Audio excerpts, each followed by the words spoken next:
रहीम अस्सलाम वालेकुम रहमतुल्लाहि व बरकातहू। मेरा नाम अहमद अकील है। आप देख रहे हैं प्रॉपर्टी विजन टीवी। मार्केट में जो लोग इन्वॉल्व रहते हैं, मार्केट की जानबूझ रखते हैं, समझबूझ रखते हैं रियल एस्टेट में, वो बहुत पैसा कमाते हैं। और ख़ास तौर पे जब के हालात ख़राब हों, कस्टमर ना आ रहा हो, उस वक़्त बहुत ही ज़बरदस्त चीज़ें जो हैं वो मार्केट में अवेलेबल होती हैं। उस वक़्त आप बाइंग कर लेते हैं तो बस आपने आधे से ज़्यादा 70% काम कर लिया, क्योंकि बेचना हर एक को आता है, ख़रीदना कम लोगों को आता है। और ख़रीदने का जो टाइम है वो इस वक्त का है। आइए इस पर बात करते हैं।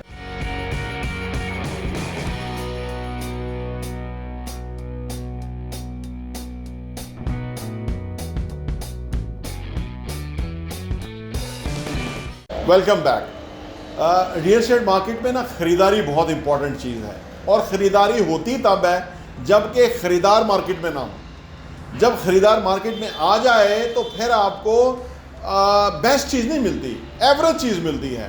एवरेज चीज़ होती है वो बेस्ट चीज़ की कीमत में मिलती है।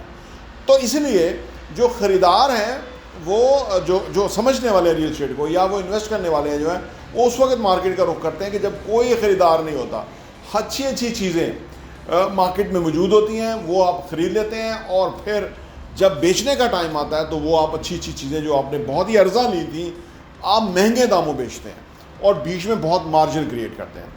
अच्छा, ये जो हमारा, क्योंकि पाकिस्तान में क्या दुनिया भर में ऐसे ही होता है कि जो दुकान में ज़्यादा रश हो लोग उधर ही जाते हैं, भेड़ चाल होती है।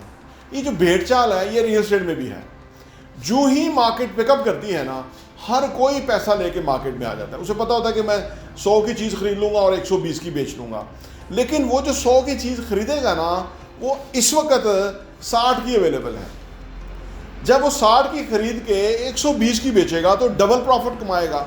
लेकिन जब तेज़ी होती है तो वो सिर्फ थोड़ा सा प्रॉफिट आता है। इसलिए जब खरीदने का टाइम हो उस वक्त मार्केट का रुख करना, उस वक्त चीज़ों को देखना, उस वक्त बारगेन करके बेहतर चीज़ उठा लेना, बेस्ट ऑफ द बेस्ट उठा लेना, और उसको उस वक्त बेचना कि जब मार्केट में ख़रीदार आ जाए और अच्छी चीज़ों का ख़रीदार हो और अच्छी चीज़ की कीमत मुंह मांगे आप लेके फ़रोख्त करें। ये बहुत ही इम्पॉर्टेंट सेगमेंट है रियल एस्टेट बिज़नेस के अंदर।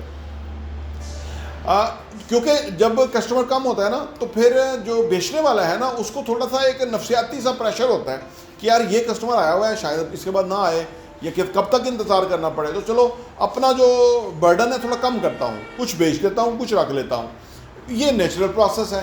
वो भी इसलिए बेच रहा होता है क्योंकि वो थोड़ा सा अपना जो रिस्क है उसको कम करना चाह रहा होता है। आपने सुन रखा है ना कि बिज़नेस में जो रिस्क ले सकता है वही कमा सकता है। तो बस यहाँ थोड़ा रिस्क होता है कि आप 100 वाली चीज़ 60 में तो ले रहे हैं, लेकिन ये भी रिस्क होता है कि वो 55 की ना हो जाए। लेकिन अगर आप ग्राउंड रियलिटीज़ को देखें, पाकिस्तान की आबादी को देखें, पाकिस्तान में लोगों की ज़रूरियात को देखें, ये देखें कि पाकिस्तान में कितने घर शॉर्ट हैं, कितने बिज़नेस शॉर्ट हैं, ये देखें कि जो मार्केट में इस वक्त हो रहा है, जो अगर किसी ने किराए पे कोई चीज़ ली हुई है, कितना वो किराया दे रहा है, या उसका कितना बिज़नेस है, या क्या सूरत हाल है, उस सूरत में आपको समझ आती है कि ये चीज़ इस प्राइस पे नहीं मिलेगी। तो लिहाजा यही टाइम है ख़रीदारी करने का। तो यही टाइम है ख़रीदारी करने का। ये जो भी लोग, जैसे हम खुद ऐसे टाइम के ऊपर ख़रीदारी करते हैं, क्योंकि ये टाइम है जिसके अंदर हमने कुछ हासिल करना होता है। देखिए, हर रोज़ तो नहीं ना चीज़ें बिकती, या हर रोज़ तो आप बेच के नहीं कमाते ना, कुछ ख़रीद के भी कमाते हैं। तो ये वो ख़रीद के कमाने वाला टाइम, और ये ख़रीद के कमाना ज़्यादा होता है बेसिकली। ये आम बंदे को नहीं पता होता कि ये किस तरह से हासिल करना है। तो जब आपको ख़रीद के बहुत कमा लें तो फिर आपकी पीस ऑफ माइंड होता है, आपको पता होता है कि अब ये रेट ऊपर ही जाना है, पिकअप ही करना है, अब मैंने अपनी मर्ज़ी का जो प्रॉफिट है वो गेन करना है। तो यही आइडियल सिचुएशन है, इसी को एम्फसाइज करना चाहिए। इसी से आप रियल एस्टेट में पैसा लगा के बहुत पैसा जनरेट कर सकते हैं। प्रॉपर्टी टीवी देखने का बहुत बहुत शुक्रिया।